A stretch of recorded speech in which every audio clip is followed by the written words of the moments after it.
24 News, c'est le morning. J'espère que vous avez passé un bon week-end. C'est lundi matin, beaucoup d'actu qui nous attend dans cette édition et on démarre comme tous les jours par les grands titres à la une de la presse israélienne avec vous ce matin. Maurice Yvergand, bonjour. 3 journaux, 3 éditos, tous consacrés à la visite de Mahmoud Abbas à Washington et on commence par le Yediot Ahronoth. Et vous allez voir, ces 3 journaux ne sont pas du tout optimistes, mais ça, il ne faut pas être divin pour l'être. D'abord, on commence par Nahum Barnea, qui dans Yediot, en première page, titre « Abou Mazen est tombé dans le panneau ». Abou Mazen, c'est le nom qu'on donne à Mahmoud Abbas en Israël. Alors, pour Nahum Barnea, le débat est centré à présent sur la reconnaissance du caractère juif de l'État d'Israël, présenté par Benjamin Netanyahou. Alors, Nahum Barnea fait un peu d'histoire et nous explique que finalement, cette demande, c'est un truc comme ça, un peu marginal, qui avait été mise en place par Tzipi Livni, alors qu'Ariel Sharon était Premier ministre, et que finalement, ce n'était pas une demande centrale. Et Tzipi Livni voyait ça finalement comme une acceptation en fin de parcours, lors d'une réception officielle. On aurait signé des documents et les Palestiniens auraient reconnu le caractère juif de l'État d'Israël. Le problème, c'est que Netanyahou a compris le potentiel de cette demande, s'est saisi de cette exigence et en a fait une ligne rouge. L'erreur d'Abou Mazen, de Mahmoud Abbas, c'est d'avoir dit tout de suite non, un non de principe. Et donc Nahum Barnea a cette formule, la droite israélienne a adopté cette exigence, la droite palestinienne a adopté ce refus, et c'était le piège tendu par Netanyahou et dans lequel est tombé Mahmoud Abbas. Voilà, on va reparler de ce dossier dans un instant avec notre invité, l'ambassadeur Daniel Sheikh, mais pour l'heure on poursuit avec le Maarif, pas très optimiste non plus, qui se concentre cette fois sur les déclarations fracassantes du ministre de la Défense israélien. Exact, Maarif, c'est plutôt le côté politique qui intéresse l'éditorialiste. Alors les chances, selon Ariel Kahana, les chances de parvenir à un accord ou même un accord cadre sont quasi nulles, donc on s'attend à une implosion des pourparlers. Il n'y aura pas de pourparlers après avril 2014, donc du point de vue israélien, maintenant on se prépare, qu'est-ce qui va arriver après? Alors c'est les raisons pour lesquelles le ministre de la Défense, Moshe Yaalon, a des déclarations bombastiques contre les Palestiniens, contre Mahmoud Abbas et surtout contre Benjamin Netanyahou, avec son désir d'affronter le Likoud. Et l'éditorialiste de Maarif finalement constate que si Moshe Yaalon a des positions aussi dures, c'est parce qu'il considère que la construction d'un nouveau parti politique en Israël avec Tzipi Livni et avec Dor Lieberman en cas d'un accord n'a plus lieu d'être. Et on termine, Maurice, par le journal Haaretz qui se montre critique avec le gouvernement Netanyahou. Très critique, carrément idéologique, puisque le quotidien titre, c'est un éditorial de rédaction, titre « Kerry a raison ».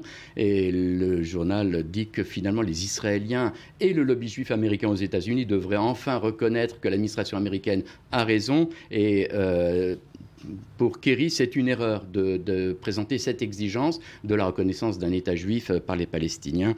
Netanyahou utilise ces arguments, selon le quotidien, pour présenter un scénario catastrophique et notamment l'arrivée de milliers et de milliers de réfugiés palestiniens en territoire israélien, ce que finalement l'accord voudrait éviter, souligne le Haaretz. Alors la fermeté israélienne finalement place Mahmoud Abbas dans une situation très difficile, quasiment intenable, dit le quotidien. Il l'oblige à tourner le dos aux Palestiniens vivant en Israël. Et le Haaretz a cette formule pour conclure. Netanyahou et la droite israélienne oublient que l'État d'Israël a été aussi construit sur les décombres de 400 villages palestiniens. Merci beaucoup Maurice. On continue donc dans un instant de parler de cette visite de Mahmoud Abbas à Washington. Restez avec nous.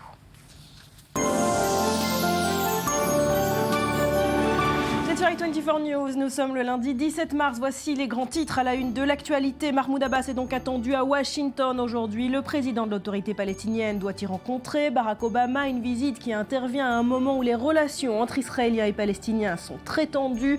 Aucun progrès notable n'a été réalisé jusqu'à présent dans les pourparlers de paix qui doivent donc théoriquement s'achever fin avril.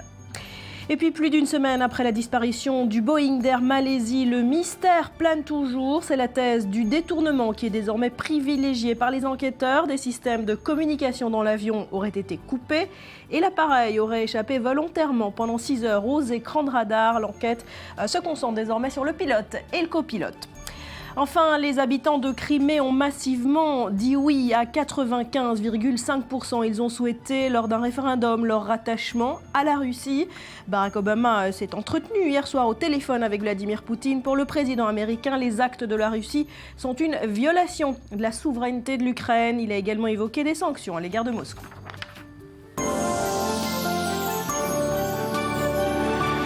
Et c'est donc le grand titre de cette matinée en Israël. Le président palestinien est attendu aujourd'hui à la Maison-Blanche. Tentative de la dernière chance pour Obama. Le fossé n'a en effet jamais semblé aussi grand entre Israéliens et Palestiniens. Bonjour Daniel Sheikh. Bonjour. Merci d'être avec nous, diplomate israélien, notamment ambassadeur à Paris. Alors cette paix, elle semble s'éloigner de jour en jour. Certainement, elle ne s'approche pas. Je ne sais pas s'il s'éloigne, j'espère que non, puisqu'elle est déjà suffisamment lointaine, on peut à peine l'apercevoir. Mais c'est vrai que ce sont des jours assez décevants, pour ne pas dire désespérants, puisque ce qui a commencé il y a quelques mois avec une espérance peut-être même de signer un accord, au moins signer un accord cadre, ensuite consentir tacitement un document américain, ensuite consentir sous réserve à un document américain. Aujourd'hui, il semblerait qu'aucun document ne serait possible à présenter pour les Américains. Les Américains ont abandonné l'idée de cet accord cadre ? Je ne sais pas s'ils ont abandonné. C'est probablement le noyau des pourparlers entre Mahmoud Abbas et Barack Obama et John Kerry. Les Américains vont sans doute essayer de sauver les meubles et d'essayer de présenter quelque chose, mais il me semble qu'aujourd'hui, l'objectif le plus réaliste est simplement la poursuite des négociations. Comment on en est arrivé là ? Qui est fautif ? Je ne peux pas jouer l'arbitre. Je doute que les Américains voudront jouer l'arbitre, même si ce serait en fait leur rôle. Je crois que tout le monde a sa part de responsabilité, mais il est clair que cette affaire de la reconnaissance ou non-reconnaissance d'Israël comme État juif est devenue la pièce centrale de ce débat, qui a l'inconvénient d'être un débat public et pas un sujet de négociation à huis clos. Est-ce que Mahmoud Abbas est vraiment tombé dans le panneau, dans cette stratégie de Netanyahou, comme le disent les journaux ce matin ? Il faudrait que j'accuse mon Premier ministre d'avoir tendu le piège. Et je ne suis pas en mesure de le faire, puisque je ne sais pas si c'était son intention. Mais le résultat, oui, il est là. Parce que dès qu'on met un sujet, qu'il soit central ou non au départ, dès qu'on le met au centre de son discours, la partie adverse d'une négociation le ressent aussi. Et donc, la demande centrale devient le refus central de l'autre partie. Et pourquoi c'est problématique, étant public et non pas à huis clos ? Parce que c'est une négociation double. Le Premier ministre israélien doit négocier à la fois avec Mahmoud Abbas et avec son propre peuple et son opinion publique. Et Mahmoud Abbas doit faire la même chose de son côté. Et donc, la marge de manœuvre, la marge de flexibilité est en fait nulle. Pourquoi c'est si important, cette demande pour Binyamin Netanyahou, à votre avis ? Mais moi, je ne pense pas que ce soit si important. Je pense que c'est important, mais ce n'est pas important maintenant. Je crois que c'est le genre de choses qui peut conclure avec une déclaration solennelle, une négociation qui se sera terminée après être arrivé à un accord sur tous les sujets de fond. On peut déclarer une redéclaration de la reconnaissance mutuelle. John Kerry, c'est une erreur de la part de Netanyahou de mettre en avant cette exigence comme ligne rouge ? Je pense qu'il a raison, oui, je pense qu'il a raison. Si l'intention est véritablement d'arriver à un accord, je crois que c'est quelque chose qu'on peut laisser de côté pour le moment, même si on a le sentiment que c'est quelque chose de crucial.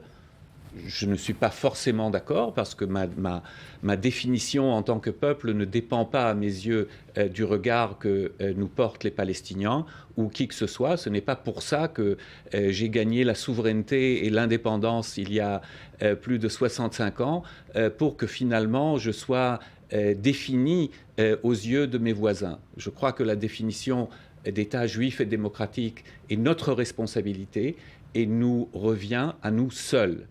Alors encore une fois, pour Netanyahou, est-ce que c'est une question d'idéologie ou c'est une stratégie pour faire porter la responsabilité de l'échec de ces négociations à Mahmoud Abbas ? Je ne sais pas. Je ne sais simplement pas la réponse à votre question, mais je peux vous dire que quand Tzipi Livni, il y a déjà bientôt 8 ans de ça, a présenté la formule pas simplement de solution de 2 États, mais de 2 États-nations, c'est-à-dire un État-nation juif qui répondrait aux besoins d'indépendance du peuple juif et un État-nation palestinien qui répondrait à toutes les aspirations nationales du peuple palestinien.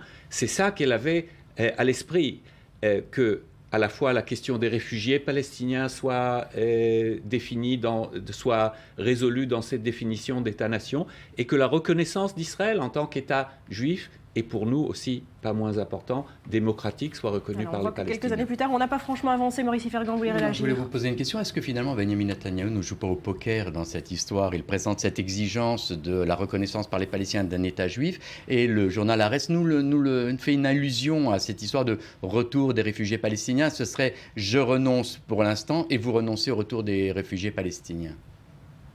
Je ne sais pas. Moi, j'espère que c'est un jeu de poker qui va se solder par un résultat positif, parce qu'on peut aussi tout perdre au poker, comme vous le savez très bien. Et j'espère pour mes compatriotes et pour nous tous que ce ne sera pas le cas. Parce que si, en effet, il y aura un refus palestinien de poursuivre les négociations sous toutes les circonstances, quel que soit le résultat de ces négociations à Washington, je crois que cette région se trouvera dans une situation bien pire qu'elle ne l'est aujourd'hui. Il y aura un compte à rebours qui va arriver à l'une de 2 solutions, à un de 2 objectifs. Le premier, c'est le retour de la violence, que nous espérons évidemment tous que ce ne sera pas le cas, ou bien une mobilisation internationale pour faire pression sur les 2 parties en leur disant « maintenant ça suffit, vous n'êtes pas capable de vous arranger entre vous, ce sera la communauté internationale qui va décider pour vous ». Vous pensez que les Palestiniens sont proches de quitter la table des négociations? Dans quel état d'esprit il arrive, Mahmoud Abbas, aujourd'hui à la Maison-Blanche? Je crois que Mahmoud Abbas arrive sous une énorme pression de son opinion publique qui le presse, qui a même si c'est une minorité dans l'opinion palestinienne, elle est très vocale. Comme c'est le cas pour Benjamin Netanyahou, quand il va à Washington, il y a aussi une opposition très vocale qui vient de milieu de la droite israélienne. Eh bien, Mahmoud Abbas a le même problème. Est-ce qu'il aura le courage politique d'y résister et de dire à Barack Obama, écoutez, Monsieur le Président, je ne suis pas d'accord avec ça, je ne suis pas d'accord avec ça, je ne suis pas d'accord avec ça, mais il faut poursuivre l'effort. Et nous le saurons dans 24 heures. Au contraire, plusieurs journaux évoquent depuis plusieurs jours une nouvelle exigence que Mahmoud Abbas pourrait demander aux Israéliens via l'intermédiaire de Barack Obama, stopper net la construction dans les implantations de Cisjordanie. Ça risque de tendre encore davantage les négociations s'il le fait. Certes, ça va tendre l'atmosphère, et je pense que c'est aussi une exigence qui n'a aucune chance de Netanyahou ne l'acceptera jamais. Pas sous les circonstances actuelles. Si les choses marchaient merveilleusement bien et nous avancions dans les négociations, peut-être il y aurait lieu d'espérer de le faire. Personnellement, mais c'est mon opinion personnelle, je pense qu'il faut stopper la construction dans les implantations, quel que soit le contexte international. Mais certainement, en tant qu'exigence palestinienne, c'est très difficile pour un gouvernement israélien de l'accepter sous les circonstances actuelles. Alors en attendant, la seule concrétisation de ces pourparlers, ce sont ces prisonniers palestiniens qu'Israël a libérés. Une 4e vague est prévue pour bientôt. Avec le recul, est-ce qu'on comprend aujourd'hui de ces négociations? C'était une erreur de Benjamin Netanyahou de l'avoir fait. Il avait à l'époque le choix entre la reprise des négociations avec libération des prisonniers ou la reprise des négociations avec arrêt de la construction dans les implantations. Vous avez déjà deviné quel aurait été mon choix à moi. Je crois qu'il est moins pénible sur le plan humain. Je crois que tout le monde peut comprendre la difficulté des Israéliens de voir libérer des meurtriers qui ont perpétré des actes sanglants et terribles. Mais c'est un engagement que le gouvernement a pris. Bien sûr, les engagements et les promesses, comme vous le savez, n'engagent que ceux qui y croient. Mais c'est quand même difficile pour un gouvernement élu de revenir comme ça sur ses engagements. Donc, je ne sais pas exactement ce qui va se passer. Il pourrait refuser la 4e vague de libération, Netanyahou, si ça continue à Il en est question. Il suffit d'ouvrir la presse israélienne, d'écouter certains hommes politiques qui disent justement parce que les négociations vont pour le moment droit dans le mur, de dire c'est pas la peine de tenir cet engagement, c'est trop difficile, on n'en parle plus. Daniel Sheikh, pour finir, je voudrais votre réaction sur ces déclarations du ministre de la Défense israélien à la télévision israélienne samedi soir. Moshe Yaalon déclare que la paix avec Mahmoud Abbas est impossible, qu'aucun accord ne sera signé sous sa génération. Un ministre qui dit ça en pleine négociation. Il a mis les pieds dans le plat. Bouguy Yaalon a toujours été un grand optimiste, je dois dire. Franchement, j'espère simplement que l'histoire va prouver qu'il a eu tort de faire ce genre de déclaration. Merci beaucoup Daniel Sheikh, merci Maurice Ifergan. À suivre au lendemain du référendum sans équivoque en Crimée, est-ce que ces habitants se sont réveillés ce matin avec une nouvelle nationalité? Sont-ils désormais des citoyens russes à part entière? Est-ce si simple? Décryptage après un nouveau journal, restez avec nous.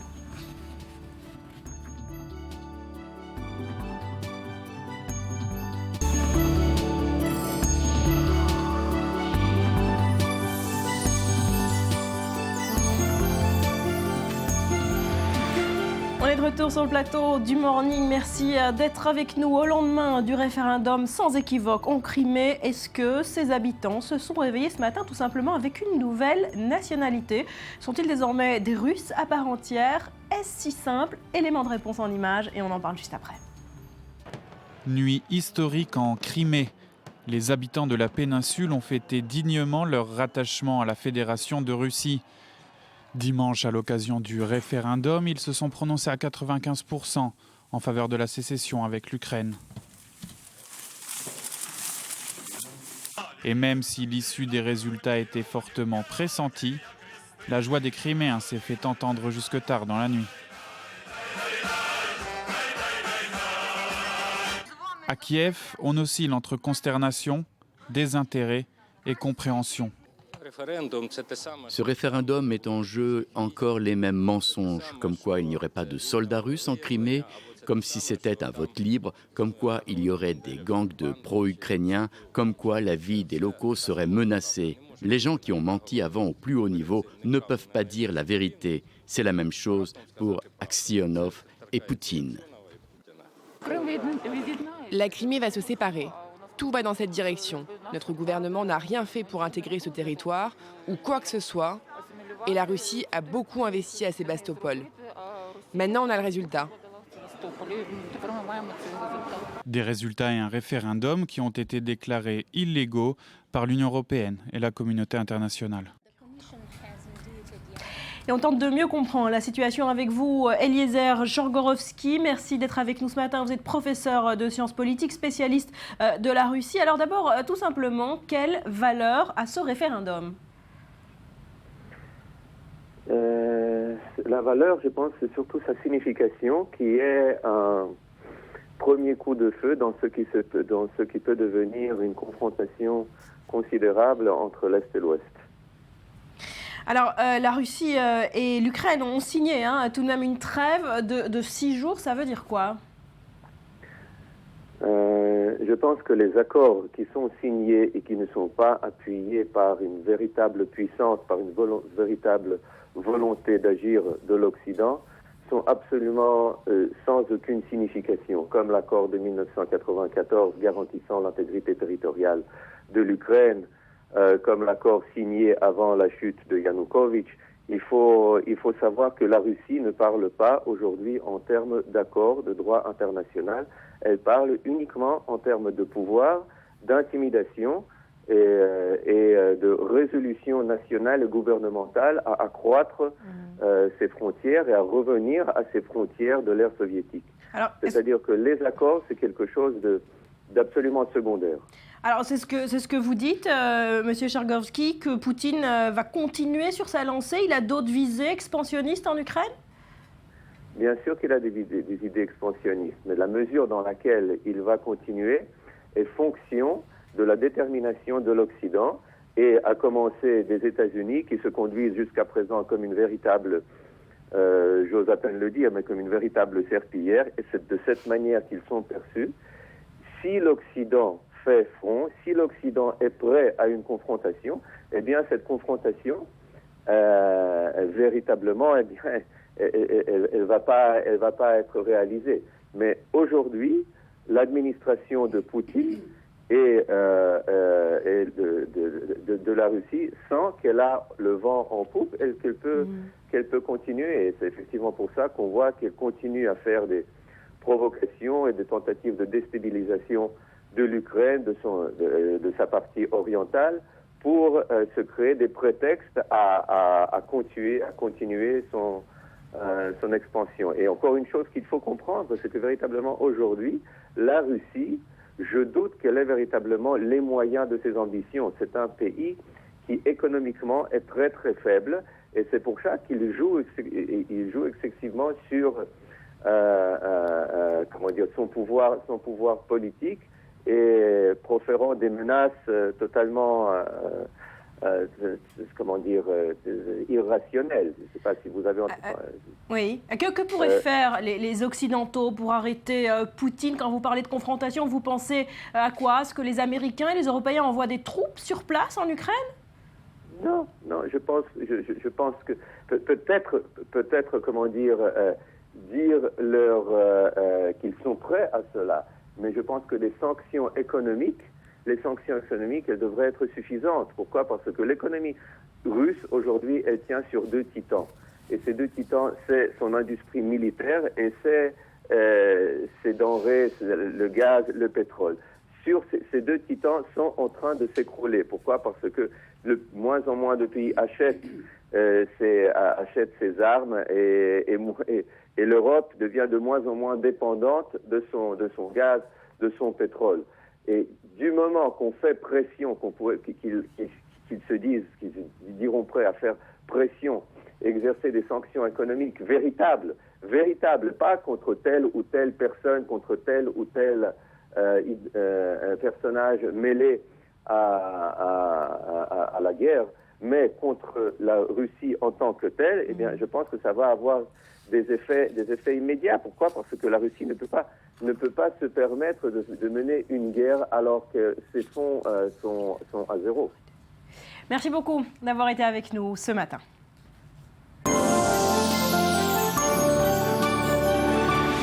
Nous sommes le lundi 17 mars, vous êtes sur i24 News, voici les grands titres à la une de l'actualité. Mahmoud Abbas est attendu à Washington aujourd'hui. Le président de l'autorité palestinienne doit y rencontrer Barack Obama. Une visite qui intervient à un moment où les relations entre Israéliens et Palestiniens sont très tendues. Aucun progrès notable n'a été réalisé jusqu'à présent dans les pourparlers de paix qui doivent théoriquement s'achever fin avril. Plus d'une semaine après la disparition du Boeing d'Air Malaisie, le mystère plane toujours. C'est la thèse du détournement qui est désormais privilégiée par les enquêteurs. Les systèmes de communication dans l'avion auraient été coupés. L'appareil aurait échappé volontairement pendant 6 heures aux écrans de radar. L'enquête se concentre désormais sur l'implication du pilote et du copilote. Enfin, on vient de l'évoquer, les habitants de Crimée ont massivement dit oui à 95,5%. Ils ont souhaité lors d'un référendum leur rattachement à la Russie. Barack Obama, qui s'est entretenu au téléphone avec Vladimir Poutine cette nuit, a déclaré que ce référendum ne sera jamais reconnu. Il a également évoqué des sanctions à l'égard de Moscou.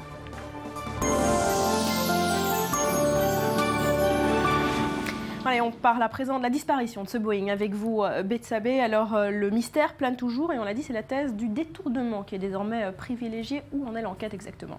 Alors, ce qui est sûr, si on se base sur les données qui ont été fournies par la police, les autorités malaisiennes, c'est que l'hypothèse de l'accident mécanique, en tout cas, est à écarter aujourd'hui. Donc on sait que l'avion n'a pas suivi son plan de vol, ça c'est sûr, c'est le moins qu'on puisse dire. Qu'est-ce que ça signifie? Eh bien que voire les 2 pilotes sont impliqués dans son détournement, soit volontairement, soit bien sûr sous la menace. C'est ce qu'explique notamment le New York Times, qui se base sur des tests de spécialistes américains. Alors, sous la menace de qui? Bien sûr, c'est la question qu'on se pose. Difficile de croire que des passagers puissent s'introduire dans le cockpit, puisqu'en fait, il est fermé de l'intérieur. Et au passage, la porte du cockpit est une porte blindée. Sauf si, ces passagers ont pu entrer, sauf si ils ont reçu l'aide d'un membre de l'équipage. Mais on sait que l'avion n'a pas été que détourné, quelqu'un a aussi neutralisé son système de communication de façon à ce qu'il ne puisse plus être repéré par les radars. Et ça n'a pu être l'œuvre que d'un pilote aguerri. Confirmation donc de la thèse américaine et son implication d'un pilote. Alors ça, c'est ce qu'on sait pour l'heure. Voilà, donc c'est pour ça que l'enquête se concentre sur le pilote ou le copilote. Est-ce qu'on sait, Betsabé, vers où l'avion a été détourné?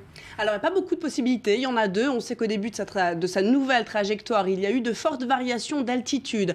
Après la désactivation des transpondeurs, il serait monté à plus de 13 000 mètres. Alors ça, c'est bien au-delà de la limite autorisée, en tout cas pour les Boeing 777. Puis il est redescendu à 7 000 mètres.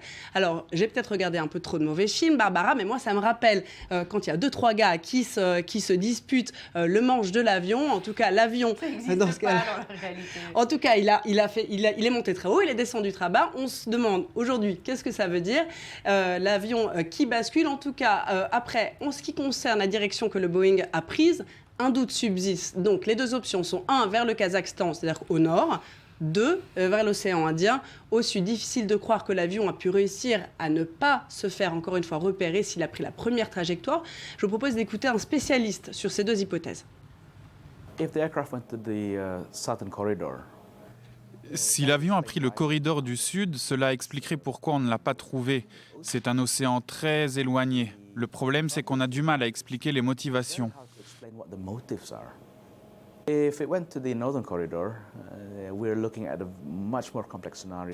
S'il a emprunté le corridor du Nord, le scénario est beaucoup plus complexe. Les motivations peuvent être multiples. La question est de savoir combien de pays ont été survolés. C'est difficile d'envisager qu'il ait survolé autant de pays sans que personne ne voit rien. Alors voilà pour la thèse du détournement. Est-ce que l'avion aurait pu cracher en pleine mer? Alors c'est une troisième hypothèse qui a été retenue par les Américains, comme la thèse du survol de l'Asie centrale sans que les radars aient pu repérer l'avion est difficile à soutenir, on l'a dit. Eh bien des experts pensent plutôt que le 777 s'est abîmé en mer. Alors l'enquête nous en dira plus, en tout cas on l'espère. Pour le moment, les enquêteurs passent au crible les antécédents, eh bien des pilotes et des passagers. Hier, le chef de la police nationale malaisien expliquait que l'enquête se concentrait sur 4 aspects. 1, le détournement. 2, le sabotage. 3, les problèmes personnels. 4, des problèmes éventuellement psychologiques. Et ça concerne qui? Eh bien, les pilotes et les passagers, on l'a vu, mais aussi le personnel au sol, apparemment. Soit tout le monde, ça fait beaucoup de gens, vous en doutez. Donc, c'est une enquête qui va prendre du temps. Et donc l'enquête, pour le moment, se concentre sur le pilote et le copilote. Ce sont eux qui sont privilégiés. Oui, tout à fait. Selon le tabloïd britannique, le Daily Mail, notait que le pilote du MH370, Zahari Ahmad Shah, 53 ans, était un fervent partisan de l'opposition malaisienne. C'est lui que vous pouvez voir sur ces photos, donc dans le Daily Mail. Or, eh bien, quelques heures avant le décollage de l'avion, ce vendredi 8 mars, le leader de cette opposition, le PKR, a été condamné à 5 ans de prison. Une condamnation qui a suscité évidemment beaucoup de colère au sein de l'opposition sur place en Malaisie. Et le journal a même prétendu que le pilote se trouvait lui-même au palais de justice au moment où le verdict a été rendu. Cela, ça a été démenti. Disons en tout cas que cette information est encore approuvée, d'autant que les témoignages sur le pilote font quand même plutôt état d'un homme de confiance, un homme pointilleux, un homme qui fait attention à la sécurité de ses passagers. Idem pour son copilote de 27 ans. Le seul dérapage pour ce copilote, eh bien, c'était en 2011. Il aurait invité une jeune passagère dans le cockpit durant un vol reliant la Thaïlande à Kuala Lumpur. Mais en gros, donc professionnalisme, on a dit, caractère équilibré, voilà le genre de commentaires que l'on récolte sur ces deux personnes. En tout cas, leurs domiciles ont été perquisitionnés. Le commandant avait d'ailleurs un simulateur de vol chez lui et les autorités malaisiennes ont bien sûr saisi ce simulateur et démonté. Des experts l'analysent et dans le cadre de l'enquête, on n'oublie pas non plus les 2 passagers, vous vous souvenez Barbara, qui ont voyagé avec des passeports australiens volés. Les enquêteurs n'ont toujours rien révélé sur eux. Enfin, sur les motivations, notez qu'un ancien de la CIA a noté qu'il y avait l'hypothèse qu'il n'était pas écarté d'un attentat encore perpétré par les Ouïghours. Je vous rappelle qu'ils étaient impliqués dans le cadre de l'attentat au début du mois de mars, donc à la gare de Kunming. Voilà.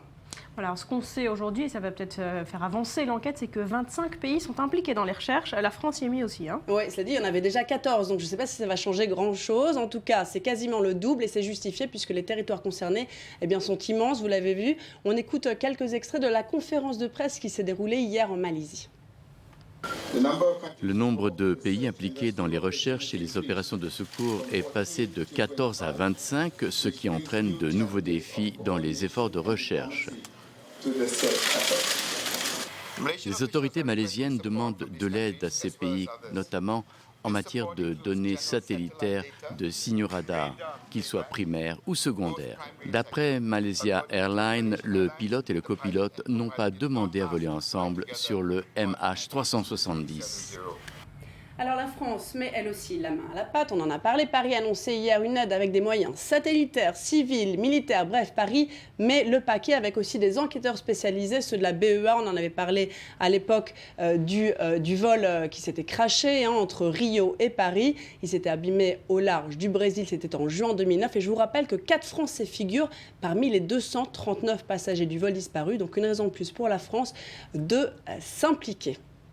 Alors en tout cas, ce qu'on note ce matin, c'est que 10 jours après ces disparitions mystérieuses, il y a encore beaucoup de confusion qui règne.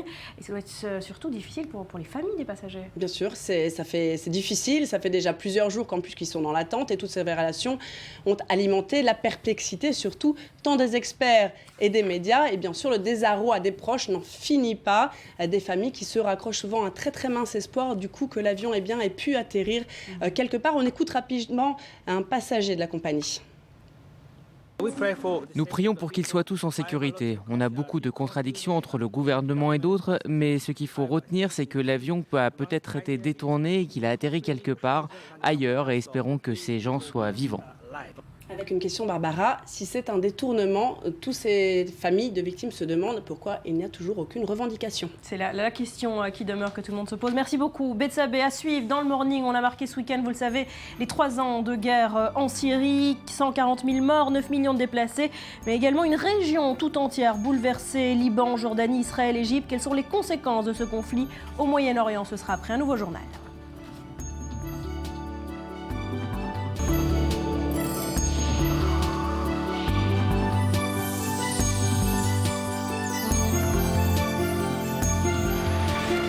Retour sur le plateau du Morning, merci d'être avec nous sur i24 News. On vous propose à présent un reportage au cœur d'une communauté plutôt méconnue en Israël.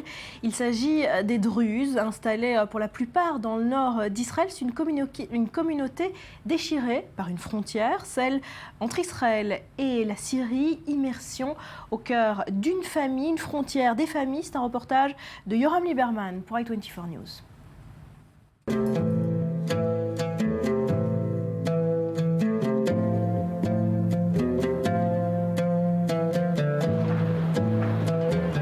Ahmed et Amal, son frère. Ils sont nés et ont grandi à Massadeh, un village du plateau du Golan israélien.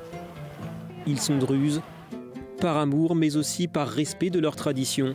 Ils ont choisi d'épouser leurs cousines, Roueda et Walida. Elles aussi sont nées et ont grandi dans un village druze du Golan, un village situé à moins de 8 km de Massadeh, mais du côté syrien. Entre eux, une frontière qui sépare 2 pays ennemis que sont Israël et la Syrie. Une frontière qu'il a fallu que les 2 femmes franchissent, un passage qui signifiait un aller sans retour. Un choix définitif, douloureux, que Roueda a fait en 1999, à l'âge de 19 ans. J'étais hésitante. Qu'est-ce que j'avais fait? Pourquoi j'avais pris ma décision si rapidement? Mais je ne pouvais plus changer d'avis.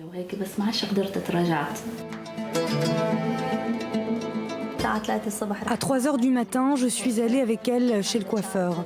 Elle se préparait et s'apprêtait. Elle était heureuse, mais quelque chose à l'intérieur d'elle pleurait. Là, c'était le moment le plus dur. Là, je me souviens que ma famille m'a quittée et est repartie. Ils sont repartis seuls, sans moi.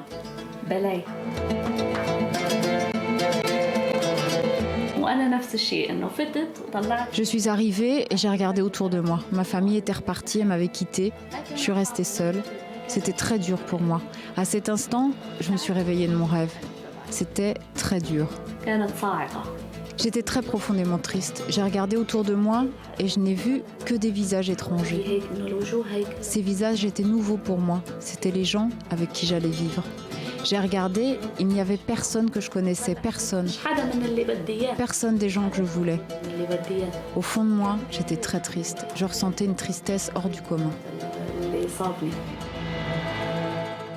Et c'est un reportage que vous pouvez retrouver dans son intégralité ce soir, 21h40, heure de Tel Aviv, dans l'émission Reportage présentée par Stéphane Calvo et dès demain sur notre site internet.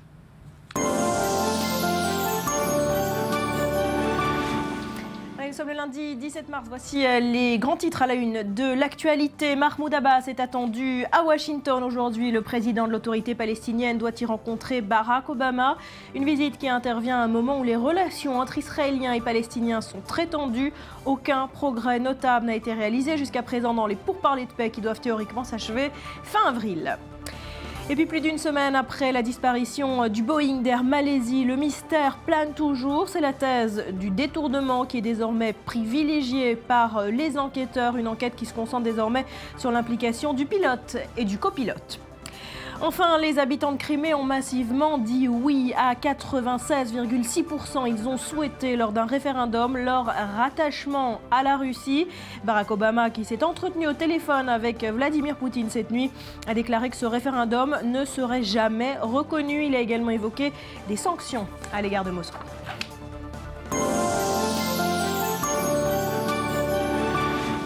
Alors ce samedi, on marquait, vous le savez, les 3 ans de guerre en Syrie. Sur le terrain, on est loin d'apercevoir la fin des combats. L'armée syrienne, appuyée par le Hezbollah, vient de récupérer le dernier bastion rebelle situé à la frontière avec le Liban. Explication en images signée Maxime Perez et on en parle juste après.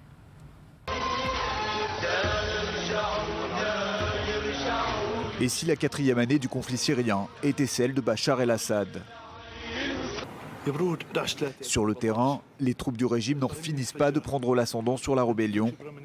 À Yabroud, leur dernière victoire est autant symbolique que stratégique.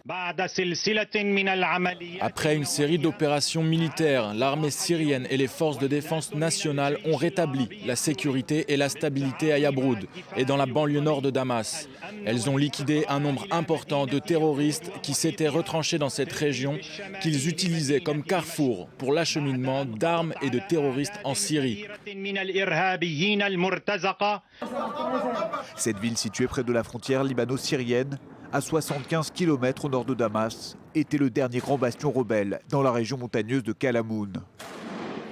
Une voie de contrebande et d'approvisionnement essentielle pour les opposants d'Assad. Samedi, après des combats acharnés, Yabroud est tombé entre les mains du Hezbollah, passé maître dans l'art de la guérilla urbaine. Comme à Kousser il y a 12 mois, les miliciens chiites se retrouvent en première ligne. Leur nouvelle prise est d'autant plus cruciale que c'est depuis cette localité syrienne qu'ont été acheminées plusieurs voitures piégées vers le sud de Beyrouth. Avec Yabroud sous son contrôle, les forces d'Assad ont rétabli leur autorité sur la quasi-totalité de la frontière libano-syrienne. Elles s'assurent par la même occasion une continuité territoriale jusqu'à Damas, en passant par la province de Homs. Dans cette région qui fut considérée longtemps comme la capitale de la révolution syrienne, les rebelles n'opposent quasiment plus de résistance.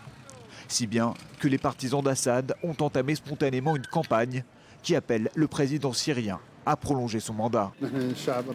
Quand nous avons entendu le président dire qu'il participerait aux élections si le peuple le désirait, nous avons décidé d'accrocher ces affiches afin de le supplier d'être candidat à la présidentielle. Homs ne sera pas la capitale de la révolution, elle sera la capitale de la campagne du président pour un nouveau mandat. Un simulacre de présidentielle impensable il y a encore quelques mois. La preuve, s'il en fallait, que la Syrie est loin, très loin, de s'être débarrassée de son dictateur. Bonjour Ali Waked, bonjour, merci d'être avec nous, journaliste spécialiste du monde arabe. Alors cette victoire à Yabroud, il faut l'interpréter comment? C'est une victoire psychologique et c'est une victoire stratégique. Psychologique parce que ça signifie que dans le début de la 4e année de la guerre civile en Syrie, Assad est en avantage. Assad est en train de nettoyer les zones stratégiques des dernières poches dont la résistance avait une certaine présence dans ce qu'on pouvait appeler les zones stratégiques. Et cette victoire, elle nettoie la zone entre le Liban et la Syrie, mais notamment l'autoroute vers Homs, Alep et Damas, et de donner une certaine stabilité et sécurité dans une importante région de la Syrie et signaler au peuple syrien, moi je suis toujours là, et de plus en plus des Syriens qui ne sont pas amoureux d'Assad et qui supportaient l'opposition, ils voient que Assad est la garantie d'une certaine sécurité et d'une certaine stabilité qu'ils ont tellement besoin. Sur le niveau stratégique, on peut dire encore que Yabroud était employé par les rebelles pour faire passer d'armes et des combattants pour la résistance contre le Hezbollah au Liban et contre le régime syrien en Syrie. Les voitures piégées, comme on a entendu dans votre reportage, étaient passées par cette région, ce qui signifie que Assad et le régime garantissent aussi une certaine sûreté pour le Hezbollah, son allié principal dans cette guerre civile. Au niveau moral, l'opposition a levé le drapeau blanc dans cette région, l'opposition qui souffrait déjà des batailles internes entre les différents... Est-ce qu'on peut s'attendre à ce que l'opposition dépose les armes, lève le drapeau blanc, comme vous dites, dans d'autres secteurs de la Syrie ? Je ne vois pas ça arriver très rapidement, mais c'est un début. On en parlait les derniers mois sur le fait qu'il y a une certaine impasse dans ce conflit. On n'est plus là. Les rebelles ont perdu la guerre ? Les rebelles ont perdu la guerre, mais ça ne signifie pas qu'il n'y aura pas encore des poches de résistance, des dernières poches de résistance, que ça peut durer encore très longtemps. Mais Assad est victorieux. Il est largement victorieux de cette guerre. Il peut déjà se présenter aux élections avec une très importante partie du sol syrien libéré il va l'emporter, des rebelles. cette élection, c'est ce que vous dites. Sans doute. Ça ne va pas être des vraies élections. Ça va être un seul candidat. Mais l'équation qui sera devant le peuple syrien, c'est entre le pire et le mal. Mais le mal, dans ce cas-là, Assad, il présente une certaine stabilité, une certaine sécurité. Pour le pays. Alors Ali, je voudrais qu'on parle de ces 3 ans de guerre sous un autre angle également, mis à part évidemment celui du drame en Syrie. C'est une région tout entière qui a été affectée par ce conflit. Est-ce qu'on peut dire aujourd'hui, 3 ans après le début de la guerre, que le Moyen-Orient est devenu plus dangereux à cause de ce conflit en Syrie ? Non, tout à fait. Le Moyen-Orient, il est déchiré entre sunnites et chiites. Il est déchiré entre ceux qui soutiennent le régime et ceux qui sont opposés à lui.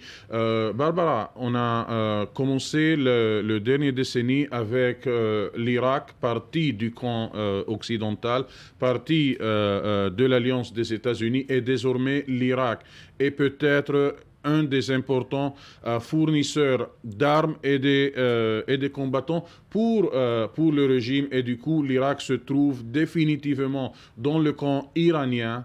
Et c'est une conséquence directe de la guerre en Syrie. On voit les conséquences tirées par le nouveau régime égyptien du manœuvre que Obama a essayé de mener en Syrie. Le régime égyptien, qu'on peut dire, il est entre la neutralité et le soutien d'Assad. C'est différemment du régime des frères musulmans qui soutenaient les rebelles à 100%. Et donc, il y a des conclusions à tirer du fait que cette indifférence de la communauté internationale et des États-Unis est interprétée comme une faiblesse vis-à-vis de la Russie. Donc on a une équation nouvelle dans laquelle certains dirigeants arabes, certains pays arabes regardent plutôt vers la Syrie que vers les États-Unis. Et vers Moscou plutôt que vers la Washington. Vers la Russie, que vers les États-Unis.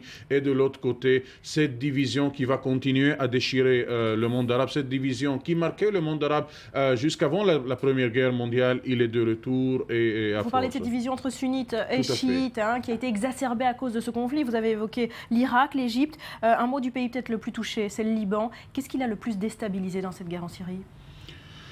Bon, le Liban, du fait qu'il est géographiquement très près et proche de la Syrie, et du fait qu'il est déjà déchiré avant cette guerre entre sunnites, chiites, druzes, chrétiens, il voit cette tutelle syrienne qu'il a voulu en débarrasser avant la guerre civile en Syrie.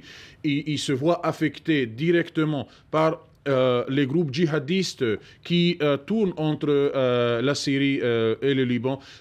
Les communautés chrétiennes essentiellement et sunnites voient maintenant qu'il n'y a pas d'espoir. L'équation entre soit le régime d'Assad, soit les djihadistes qui tournent la vie de certains Libanais en enfer. À nouveau, l'équation c'est le mal et le pire, et ils sont plutôt pour le pire. On a vu que l'opposition libanaise, le groupe du 14 mars, qui a déclaré que le Hezbollah ne fera pas partie d'un gouvernement futur. Hezbollah est toujours parti. Évidemment sur cette promesse. Mais le Hezbollah fait toujours partie de la scène politique libanaise. Les représentants de la Syrie sur le Liban font toujours partie de ce nouveau gouvernement. Alors Ali, il y a un autre problème réveillé par cette guerre en Syrie qui affecte l'ensemble de la région, c'est celui des Kurdes. Pourquoi ce conflit en Syrie a réveillé les aspirations d'autonomie des Kurdes un peu partout au Moyen-Orient? Bon, ces aspirations étaient toujours là. Ce n'est pas le conflit qui les a réveillés, mais les Kurdes nationalistes, ils ont identifié une certaine occasion, une certaine opportunité qu'ils pouvaient employer. Et c'est important. Vous savez, Assad, qui était contre cette autonomie pour laquelle prenaient les Kurdes, du fait que les Turcs ont supporté l'opposition et les rebelles, a mené Assad de lâcher les cordes aux rebelles kurdes, qui maintenant se trouvent plutôt face à la Turquie et face au groupe sunnite opposant à Assad que plutôt à Assad. Mais je pense que Assad a fait ses priorités. Il sera prêt à lâcher une certaine autonomie aux Kurdes que de perdre son pouvoir, mais c'était une carte importante pour jouer contre les Turcs essentiellement. Voilà, on voit que tout est lié dans la région. Pour finir, un mot d'Israël. C'est le pays voisin de la Syrie le moins touché finalement par cette guerre. Mais est-ce qu'à votre avis, il faut craindre que les djihadistes qui combattent en Syrie, à quelques mètres de la frontière avec Israël, vont finir par se retourner contre Israël? Bon, j'imagine que l'armée israélienne est très consciente des scénarios futurs, surtout que ces djihadistes qui ont été soutenus par l'Ouest n'avaient pas la moindre hésitation de tourner contre l'Ouest quand c'était dans leur intérêt. Je pense de nouveau, pour Israël, est-ce que c'est le djihadiste ou est-ce que c'est le régime Assad?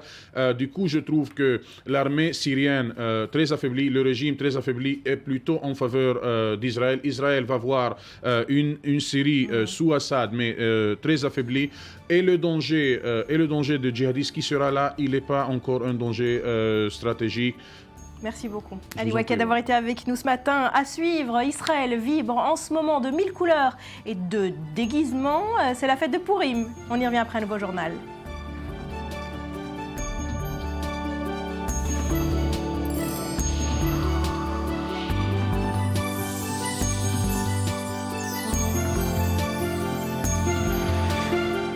Sur le plateau du Morning, merci de nous avoir choisis pour vous informer. Bonjour Rudy, bonjour Virginie. Bonjour Barbara. On démarre tout de suite par l'actualité sur Internet, c'est la revue du web.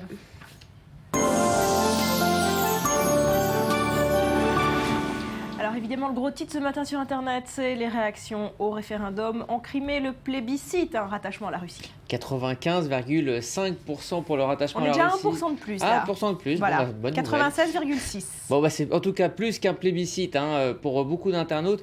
C'est aussi une façon de dénoncer un référendum illégal et suspect organisé à la va-vite et sous la pression des troupes russes. Alors les réactions, elles sont d'abord diplomatiques et officielles à l'image de celle de Laurent Fabius, le chef de la diplomatie diplomatie française. Dans un flot de tweets, il dénonce, je cite, un référendum illégal et contraire à la constitution ukrainienne, d'autant plus illégitime qu'il s'est déroulé sous la menace de forces d'occupation russes. Une caricature aussi qui tournait beaucoup sur les réseaux sociaux, celle de ce citoyen ukrainien ayant le choix entre répondre oui, la Crimée est en Russie et non, la Crimée n'est pas ukrainienne. Et puis dans le même esprit, la tweetos, ah non, alors c'est pas ce tweet-là, ça sera pour après, ce sera la Tunisie. La tweetos Salomé Rainbow commentait en fait ce résultat. Là c'est pour la Tunisie, on en parlera tout à l'heure. Voilà, Salomé Rainbow, 93% veulent rejoindre la Russie et 7%, les 7% restants sont eux en route pour le goulag. Voilà, et puis, vous le savez, Vladimir Poutine, avec sa communication très virile, est une star du net. Et bien voici un photomontage dans lequel on nous dit petite balade pour Vlad en mer Noire pour fêter le résultat du référendum en Crimée. Alors est-ce que tout le monde sur Internet adopte ce même ton, c'est-à-dire le référendum est illégal, illégitime? Non, bien au contraire. On trouve beaucoup de tweets qui, eux, parlent d'interventionnisme de l'Europe et de droit des peuples à se déterminer, à commencer par ce tweet de Thierry Marianiste, un député français UMP de la 11e circonscription des Français de l'étranger, et une circonscription qui comprend les pays de l'Est d'ailleurs. Et pour lui, en refusant de reconnaître un référendum en Ukraine, l'Union européenne montre que la volonté des peuples n'est pas sa priorité. La tweetos Mamad, elle va dans ce même sens. Elle tweet un référendum est illégal seulement s'il ne va pas dans le sens de l'Europe. Et puis Faustine rappelle que le nom des Français, elle nous rappelle que le nom des Français au référendum sur la Constitution européenne a été enterré par, je cite, les donneurs de leçons démocratiques. Donc vous voyez que le débat fait rage, mais pour finir, je vais vous montrer une image qui met celle-là, tous les internautes d'accord. Regardez ce chien, est-ce qu'il vous fait penser à quelqu'un? Vladimir Poutine. Absolument, bravo. Ouais, c'est alors, ressemblant. Eh bien, depuis le début de ce week-end, ce chien anonyme a été déclaré sosie officiel de Vladimir Poutine. Alors, je ne me prononcerai pas là-dessus, évidemment pour des raisons que vous comprenez, mais il faut bien avouer qu'il y a la même autorité pas un montage dans le regard. Non, non, absolument pas. C'est un vrai chien. C'est un vrai chien. Incroyable. Sosie officiel, donc. C'est très ressemblant. On parle de Pourim à présent. Israël fête cette fête de Pourim, le carnaval juif. Depuis quelques jours, vous avez participé aux festivités, les amis? Évidemment, je pense que ça se voit. Et pas qu'un peu. C'était un week-end difficile. Oui, un week-end difficile. 3-4 jours de fête non-stop, quoi. Ouais. Alors, Shimon Peres s'y met aussi avec une révélation sur son compte Facebook. Oui, ça a été l'événement Internet du week-end en Israël. On le sait, le président israélien soigne sa popularité. Il est très friand d'Internet et notamment de son compte Facebook. Et l'occasion donc des fêtes de Pourim, fête dans laquelle donc, les Israéliens se déguisent, il a révélé ces photos étonnantes qui datent des années 70 avec ce commentaire. Regardez, ceci est le déguisement que je portais au milieu des années 70 quand je me rendais à mes réunions avec le roi Hussein de Jordanie avant de signer les accords de paix, et il a invité les internautes à poster les photos de leur déguisement et a obtenu un grand succès avec plus de 10 000 likes, 800 partages. Et donc voilà, ces images d'un Shimon Peres de moustachu ont fait ce week-end le tour du web et aussi le tour du monde dans les médias. Voilà, il soigne bien son image, Shimon Peres, il sait comment s'y prendre. Allez, on continue de parler d'Israël et de deux Israéliens plus particulièrement. Ils étaient sur un navire de croisière norvégien. Ils étaient 14. Ils étaient 14, je pensais que c'était juste un couple, et ils n'ont pas pu rentrer en Tunisie lors d'une escale. Absolument, l'affaire avait fait grand bruit, c'était il y a quelques jours, ça a agité le net. Alors petit rappel des faits, c'était le 9 mars, 14 passagers israéliens d'un navire de la Norwegian Cruise Line avaient été interdits de débarquer au port de Tunis. Alors, c'est fort. Pour contrer les accusations de discrimination envers les touristes israéliens, c'est vous vous souvenez, la très emblématique nouvelle ministre du Tourisme, Armel Karboul, qui était montée au créneau vendredi. Elle a affirmé que la décision n'était pas politique. Alors selon elle s'était elle-même rendue en Israël, ce qui lui a failli coûter sa démission. Oui, elle a dû se justifier en disant qu'elle n'était passée que quelques heures avant de se faire refouler à la frontière. Et donc là, elle a dit, pour évidemment calmer un petit peu les esprits et la polémique, que donc ce week-end, que c'était une décision qui n'était pas polémique, il serait impossible pour elle, elle dit qu'il est impossible d'obtenir un visa aux frontières et que les ressortissants des pays qui nécessitent des visas doivent l'obtenir avant. Alors donc, sauf que samedi, le journal en ligne Huffington Post Maghreb démonte ces arguments dans un article et une enquête. Alors cette enquête, elle révèle que ce n'est pas la première fois déjà que des Israéliens se voient refouler arbitrairement l'accès au sol par la police des frontières. En 2012, 6 touristes israéliens avaient ainsi été refoulés après après, les autorités étaient revenues sur leur décision. Ils n'avaient pas le visa demandé, ces 14 Israéliens? Alors, c'est plus... En fait, on peut demander un visa, mais en fait, il y a quelque chose d'illégal, il y a une sorte de flou. Alors, le Huffington Post nous apprend que la décision d'interdire l'accès au territoire tunisien a été prise 24 heures avant l'accostage du bateau, soit finalement bien avant que la police des frontières puisse examiner ces fameux visas. Donc, vous avez bien une décision politique. Oui, alors donc la justification, c'était qu'il ne répondait pas aux conditions légales, mais 24 heures plus tôt, il ne pouvait pas deviner. En attendant, entre la police aux frontières et le ministère de l'Intérieur, on se rejette la responsabilité de cet incident. Et puis la compagnie norvégienne, elle a décidé d'annuler toutes ses escales vers la Tunisie. En conséquence, cette tweetos, on l'a vu tout à l'heure, passionnée de croisière, qui va partir en croisière et qui dit pas d'escale en Tunisie pour elle. Bon, le tweet a été diffusé tout à l'heure alors qu'on parlait voilà, c'est ce tweet. Pour elle, voilà, il n'y aura pas d'escale tunisienne. La compagnie norvégienne a réagi à cette discrimination. En tout cas, l'affaire fait grand bruit et la Tunisie tente d'apaiser les esprits, de faire surtout revenir les touristes, qu'ils soient israéliens ou juifs. Merci Rudy de nous en avoir parlé. On termine avec un artiste qui met du cartoon dans la vie de tous les jours. Il s'appelle Marty Cooper. C'est le site Golem 13 qui nous présente son travail ce matin. Alors, il place les personnages de cartoon dans la vraie vie grâce à un papier transparent. Alors, dans les faits, ça donne un personnage qui se cache derrière un bureau, ou sinon un chien pas très citoyen qui urine dans une rue sombre. Et puis, cette poule qui a trouvé une monture. Et puis enfin, mon préféré, ce mangeur de sushi perdu seul dans un restaurant pensant à Virginie Khalifa, son amour déçu. C'est très bien fait, j'aime beaucoup. Merci beaucoup Rudy, restez avec nous.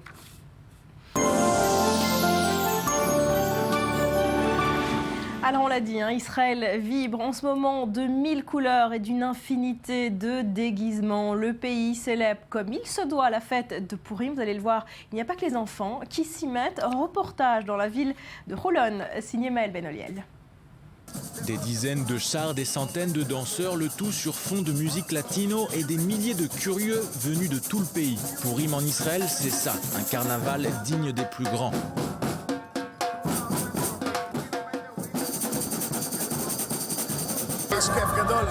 C'est super de faire partie de ce carnaval. C'est le plus beau, le plus coloré. Il se passe ici à Holon, dans la ville des enfants. Pour la 22e année consécutive, Holon célèbre la fête de Purim, attendue aussi bien par les enfants que par les plus grands. Cette année, le carnaval avait des accents sud-américains. On se rapproche avec le temps du carnaval de Rio. Je n'y ai jamais assisté, mais tout le monde dit qu'il est exceptionnel. En tout cas, je suis heureux que les habitants de Holon et des autres villes aussi viennent célébrer le carnaval de Purim avec nous. Environ 10 000 personnes ont fait le déplacement pour assister à ce grand carnaval, devenu au fil des années une véritable tradition nationale. C'est vraiment une grande fête. Bravo au maire de Holon qui a commencé cette tradition il y a 20 ans et qui continue de se développer. Et je suis très fier d'être ici. L'occasion aussi pour les enfants et les parents de se déguiser comme il est de coutume pour Purim. C'est vraiment spécial, c'est une grande fête. Les chars et les costumes sont exceptionnels. En plus, il y a un temps génial, c'est parfait. Cette année encore, tout était réuni pour que la fête soit bonne et elle le fut. Les organisateurs le promettent, le carnaval de Holon sera encore meilleur l'année prochaine. Voilà, le ciel aux 1000 couleurs. On va reparler, Virginie, de Purim dans un instant avec vous. Vous allez nous expliquer tout ce qui s'est passé un peu ce week-end en Israël. Vous avez participé aux festivités.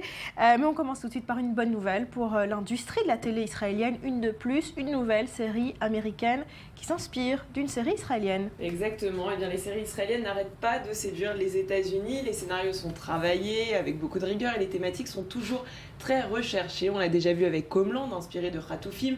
Maintenant, c'est Ran quadruplé qui est intitulé provisoirement Only Human pour la version américaine. À la tête de cette série, une star fait son comeback sur le petit écran américain. Cette star, c'est tout autre que Jamie Lee Curtis dans le rôle de Caroline. Alors Jamie Lee Curtis, une habituée des séries que l'on a vu très récemment dans NCIS ou encore New Girl. Elle vient de signer pour prendre la tête de la distribution du projet qui sera distribué sur CBS et scénarisé par David Marshall Grant. Alors, c'est une série qui parle de quoi ?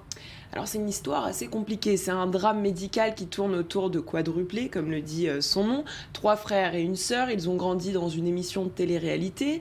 Jamie Lee Curtis, donc dans le rôle de Caroline, est médecin à l'hôpital Easton et mère de famille, elle est froide et rigide. Et bien depuis la mort de son mari, qui est décédé suite à une maladie génétique très rare. Alors je vous en dis pas plus, la série a connu un grand succès en Israël, elle connaîtra aussi certainement un grand succès aux États-Unis grâce à un budget, on le sait, qui sera beaucoup plus important qu'ici. On connaît la date de sortie prévue ? Pas encore. On connaît la star, le pilote a été tourné, on connaît déjà la star. Pour la date, je vous tiendrai au courant. Voilà, vous reviendrez. Comme pour la bande-annonce. Nous en parler. Allez, on parle de Purim à présent, évidemment. Alors, voilà. Alors, il s'est passé quoi ce week-end ? Alors, il s'est passé beaucoup de choses. En Israël, on ne parle que de ça, la fête pendant 4 jours. Mais bon, j'ai décidé déjà de vous expliquer ce que c'était Purim parce qu'on ne le sait pas tous. Alors, Purim, ça signifie les hasards en français. C'est la célébration d'un miracle qui a sauvé les Juifs en Perse, à peu près autour de 480 avant l'ère courante. C'est aussi le symbole de la prise de conscience par le peuple juif que c'est toujours Dieu qui dirige l'histoire, même si aujourd'hui, eh bien, il semble dissimuler, cacher, et que les Israélites ne peuvent plus le voir, si ce n'est à travers la Torah. Alors l'histoire de Purim est racontée dans le livre d'Esther, qu'on appelle en hébreu la Megillah. Alors la coutume est de se déguiser, puisque la vraie nature des personnages s'est révélée, et leurs masques, eh bien, sont tombés. Du coup, j'ai décidé de vous montrer ce que ça donne à Jérusalem. Côté religieux, on regarde tout de suite.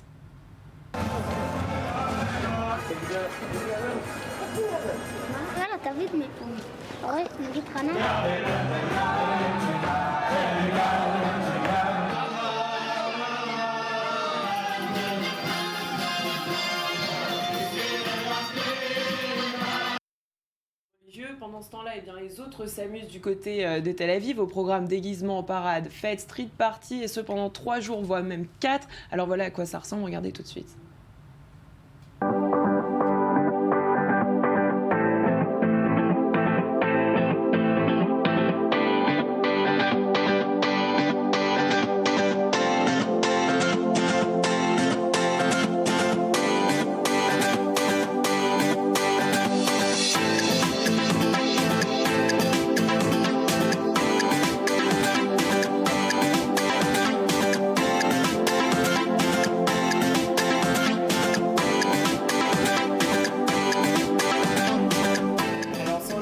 Pendant la journée, il y a des petits, il y a des grands, et puis le soir, eh bien, la fête continue. Les fêtes sont même organisées dans le désert avec les plus grands DJ.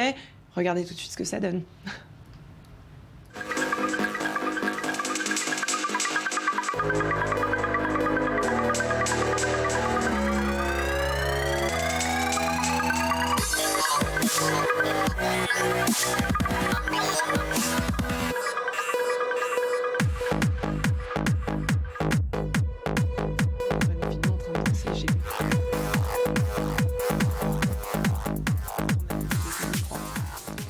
On peut préciser que Rudy était en train de danser sur le dance floor. Hein. D'ailleurs, Rudy, puisqu'on en parle, je tenais à vous préciser qu'il était déguisé en falafel. J'en étais sûre. J'ai vu vos yeux pétillants. Barbara, j'étais obligée de vous montrer. Alors vous le voyez, hein, même sa tête est une boulette de falafel. Il nous a même livré les falafels avec des frites. Franchement, Rudy, bravo. Merci. Bravo pour cette photo et bravo pour ce déguisement. Vous êtes déguisé en quoi? Alors en Catwoman et en hippie, hein, il fallait plusieurs déguisements. Vous n'avez pas enlevé les photos? Non, malheureusement non, mais je vous en apporterai une demain. C'est mauvais joueur. Et vous, Barbara, d'ailleurs? C'est vrai, ça. On n'en parlera pas cette année.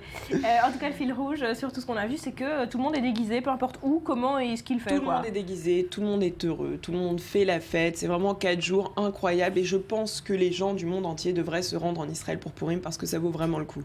On termine, Virginie, avec votre coup de cœur musical du jour, une artiste israélienne. Et d'un morceau en particulier. Alors l'artiste, elle s'appelle Anat Esther Hitman et son titre, eh bien, c'est Haïti Menassa. Elle a séduit Israël et enchaîne les petits concerts du nord jusqu'au sud du pays. Cette chanteuse israélienne est décrite comme une artiste douce, sensible et créative.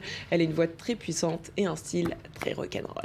On va l'écouter dans un instant. Merci les amis, je vous dis à demain. Merci à vous d'avoir été avec nous ce matin. Je vous dis à demain également. Ma carrière. Voilà, c'est ruiné la carrière de Rudy. C'était encore sympa. C'était mignon. Mais vous nous emmenez votre déguisement demain, c'est promis. Promis, demain une photo de mon déguisement. Allez, merci de votre fidélité. Je vous souhaite une très belle journée. Portez-vous bien et on se quitte en musique.